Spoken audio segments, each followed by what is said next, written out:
This is our 2017-2018 NHD project about the Velvet Revolution and the Prague Springs.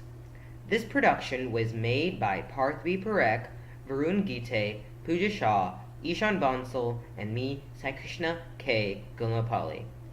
This year's theme is conflict and compromise in history. Conflict is when two people disagree with each other. It can be a small skirmish, but it can turn into a devastating war. It can turn a well-off country like Czechoslovakia into a wasteland. But every problem has a solution. And that solution is compromise. Compromise is when two people work together to find a mutual solution. It can stop the deadliest wars if people choose to. The following presentation will explain how the people of Czechoslovakia peacefully resolved a revolution.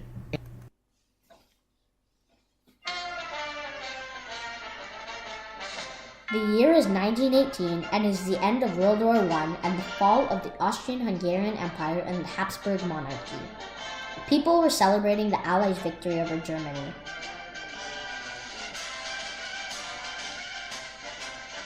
In 1918 was the same year that the independent country of Czechoslovakia was formed.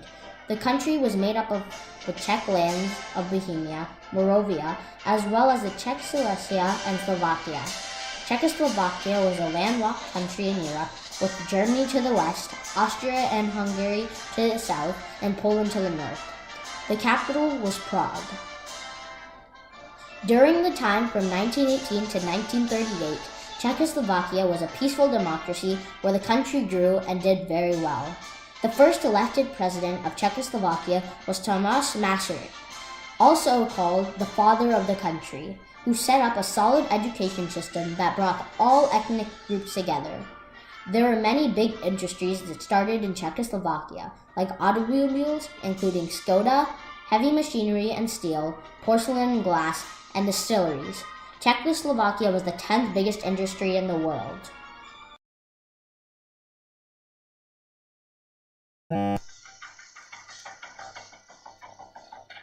Then in 1939, Hitler invaded Czechoslovakia because he thought all of Czechoslovakia should belong to Germany.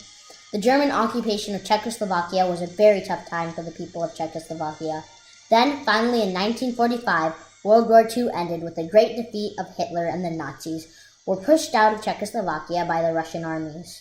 A few years later, the Communist Party came to take power in Czechoslovakia. Under the Russian Communist Party, the environment of Czechoslovakia was very tight and controlled. Hitler was occupying Czechoslovakia. It was very sad. It was very sad.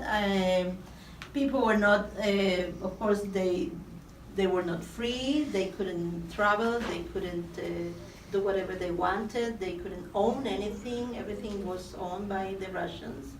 I have some memories when visiting my aunt in Olomouc. In front of her house, it was a big armament, military campament, and you see all the Russian tanks and Russian soldiers, and they were not treating very nicely the Czechs. They thought they were the owners, and it was a very sad period for the Czech people.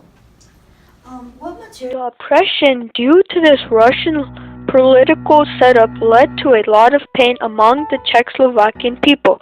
The Russians enforced their ways and there was no room for compromise. When there is no room for compromise, conflicts begin to arise.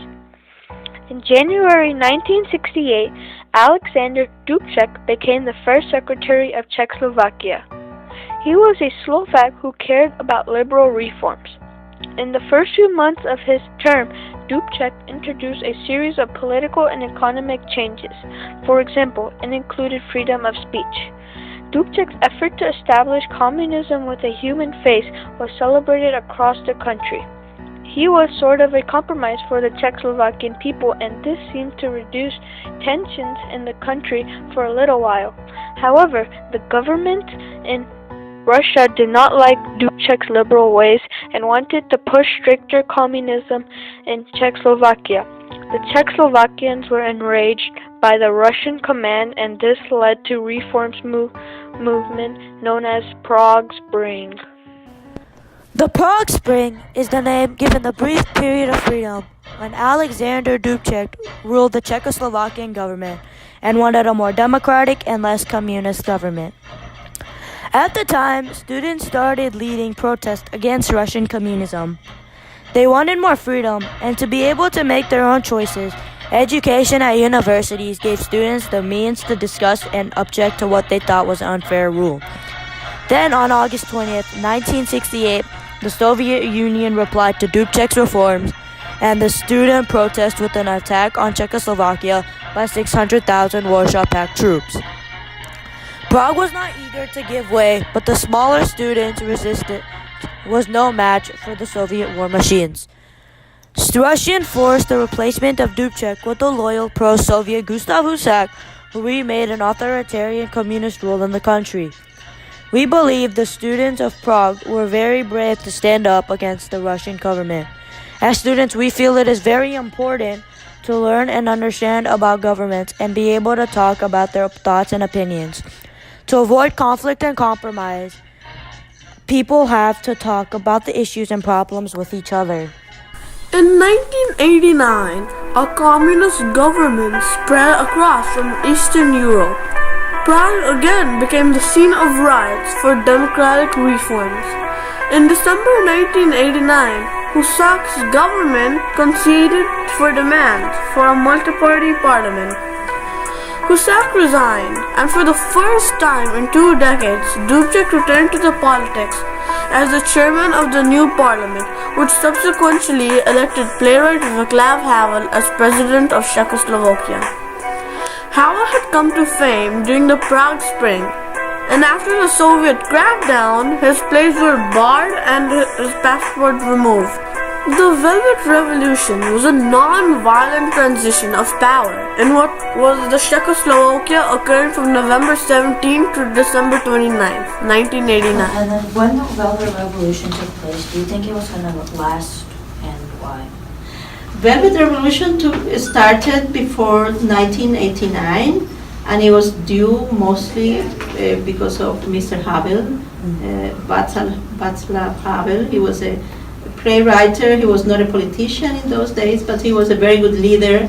And with students and youngsters, he made the underground revolution, and it's called Velvet because it was very smooth. I think they were in that moment, they were really believers that it would last forever, as it did. Václav was the son of a restaurant owner whose property was confiscated. He finished high school and went to a university. He then soon became a playwright. He was also a participant of liberal reforms. Because of this, his plays were banned and his passport was confiscated. Also, he got arrested many times, but he still stayed in his homeland. After he helped Czechoslovakia get separated from Russia, he became the president of Czechoslovakia. Then he became the president of the Czech Republic. Mr. Havel died when he was 75 on December 18, 2011, because he was a heavy smoker. For his funeral, many world leaders attended.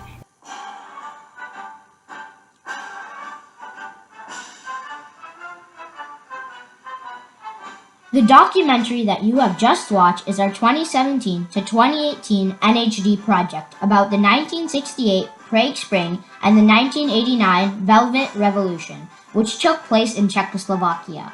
We chose this project because it shows both conflict during the Prague Spring and compromise during the Velvet Revolution. The conflict in the Prague Spring occurred because of communism versus democracy. There is no discussion or efforts for compromise when the Russians brought tanks to Czechoslovakia. This is very different from the more peaceful Velvet Revolution, where Czech Republic and Slovakia collaborated peacefully to make a compromise where both sides were happy. The project had taken many hours to complete, and it would not have been possible without the support and help of all of our parents. We thank you for watching our documentary, and we hope you learned something new.